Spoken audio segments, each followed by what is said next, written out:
What's up, you guys? Welcome back to my bookish world. I'm Alex, and today I'm here to do my top 5 favorite books of the year of 2019. So I'm pre-filming this because for the rest of the year I'm just going to be doing rereadings. I'm rereading Order of the Phoenix right now, and then Half-Blood Prince, and then maybe Deathly Hallows. So I finished every new book that I'm going to be consuming this year, so I figured, why not? So let's just get started. So the first book is Ninth House by Leigh Bardugo. I just recently talked about this in my end of semester book haul. But the reason that I think this one was a favorite, besides the fact that I just really enjoyed the story, and I somewhat related to it because she's a college student and college is hard, and her name is Alex, so like that made it better. But part of the reason that I think that this book really stayed with me and why I enjoyed this book so much is because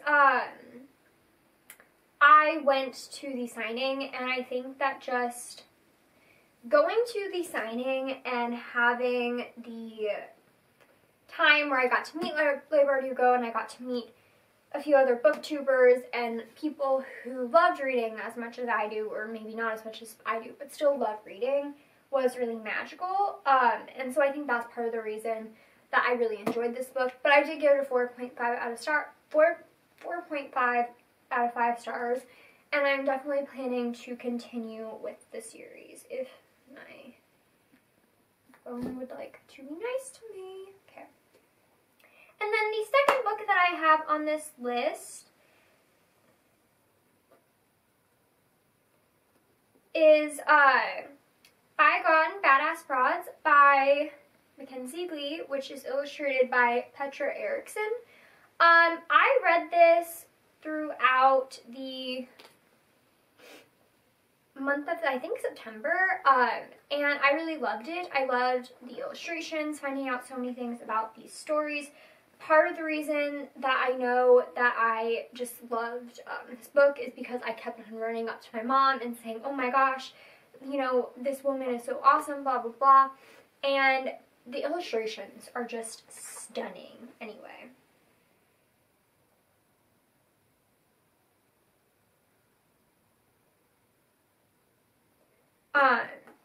And because of that, I just think that this book is wonderful. I can always tell when I really love a book and I know it's going to stick up with me by how I read it, because I squeal a lot when I read it, or I get very emotional. That, or just I run around and I want to tell my mom about, not just my mom, but like my family about this book. And this was definitely one of those cases where I absolutely adored this book, and I kept on wanting to tell people about it because I just loved it so much. And I like got it from the library and I bought my own copy before I had even finished it. So let's see if my phone will connect to the camera. The third book that I have on this list I don't actually own, but it is People Kill People by Ellen Hopkins. This book I read because, one, I love Ellen Hopkins. I've read a lot of her books and have enjoyed them. Also, I know Emma Books really talked about it, which made me want to pick the book up, and I'm glad I did. This book made me super uncomfortable because there are a lot of things with white supremacy and racism and sexism that made me uncomfy as a woman and as just decent human being who is not sexist or racist or white supremacist. And also, like, the whole idea was we're following these people who each have a gun, and one of them is going to pull the trigger, but who is it? Who's going to pull the trigger? And like, I was so nervous about this, and the ending surprised me. And like I said, when I was talking about Bygone Badass Broads, when I love a book, or when I'm like very enthralled by a book and I know it's going to make an impact on me, I'm running around telling everybody I know about it. And since like my mom doesn't really read a lot of fiction, I tend to tell her about stuff, so because I know I'm not going to spoil her.